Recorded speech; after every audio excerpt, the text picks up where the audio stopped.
Doncs vaig fer off sense paraules perquè creia que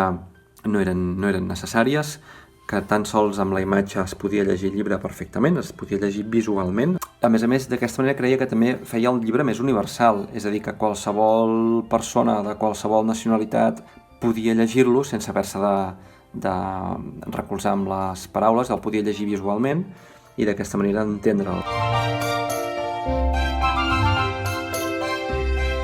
Per mi és més fàcil resoldre'l en imatges, perquè és la meva professió, perquè porto gairebé 20 anys dedicant-me al món de la il·lustració i per tant em sento segur en el món del dibuix.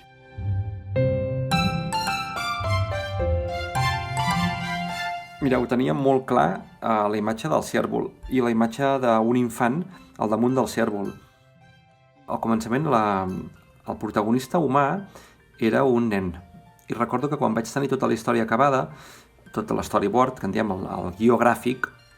li vaig ensenyar a la meva companya, a la Meritxell, a veure què li semblava, i va ser ella, de fet, qui em va dir que per què no canviava el gènere del protagonista humà. Creia que tenia raó, que el fet de ser un personatge femení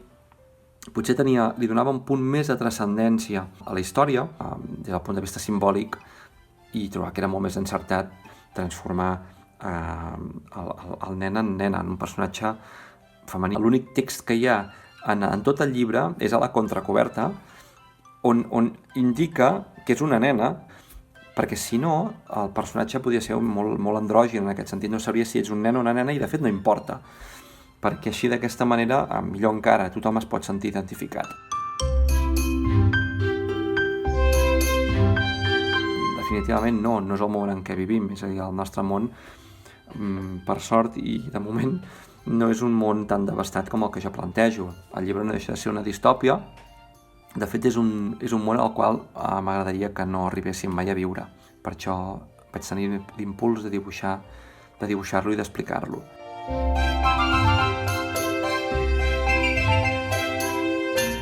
Vaig dibuixar el llibre com amb una mena d'hipnosi, perquè és un llibre que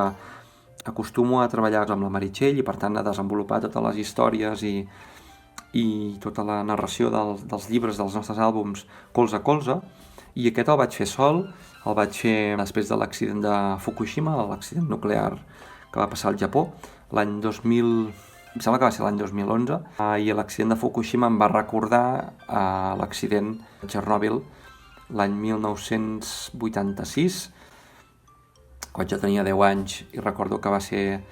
el primer accident greu a nivell mundial i la meva mare en aquell moment ens va dir, quan se'n va assabentar per la ràdio, va dir a mi i a la meva germana que aquell dia no sortíssim de casa. Ara això a vosaltres us sona amb tot el fullon de la pandèmia, però a nosaltres ens ha dit que no sortíssim de casa per tot el que pogués ser de cara a la radioactivitat i el núvol tòxic que podia estar escampat arreu d'Europa. Vaig començar a construir un guió on al començament hi havia un nen al damunt d'un cérvol mirant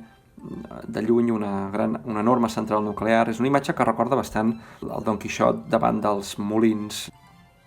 I la pregunta que em vaig escriure sota del dibuix, de l'esbós, era com pot aturar un nen i un cérvol una central nuclear. Després de fer-lo em vaig sentir alliberat, perquè en general tots els processos de creació d'un àlbum sempre m'acaben igual. Són processos llargs, són processos en general complexes, perquè s'han de prendre moltes decisions i després hi ha tota la part artesanal de la construcció de les imatges, la construcció gràfica de l'àlbum, que és laboriosa. Dintre de la meva carrera professional un punt d'inflexió, perquè és un llibre que vaig publicar a França, que va guanyar alguns premis, i també és un llibre que a nivell professional em vaig posar a prova. Va ser un repte i jo crec que gràcies a aquest llibre posteriorment he pogut desenvolupar una mena d'estil narratiu que ha continuat amb un llibre que es diu Sota les onades, que ara mateix acabo d'acabar un llibre que es diu Sunakai, que sortirà al setembre-octubre d'aquest 2021, que d'alguna manera seria una mena de conseqüència d'haver creat Off. Em sembla que vaig estar aproximadament uns 6 mesos per fer el llibre. entre el desenvolupament del guió, fer l'storyboard, fer els canvis, presentar-ho a l'editorial, acabar de retocar 4 coses amb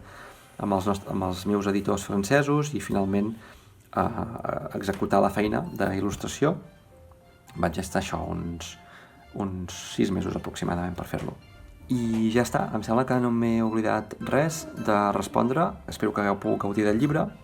i tant de bo la propera vegada que ens veiem sigui presencialment i no virtualment, que jo ja n'estic molt cansat de les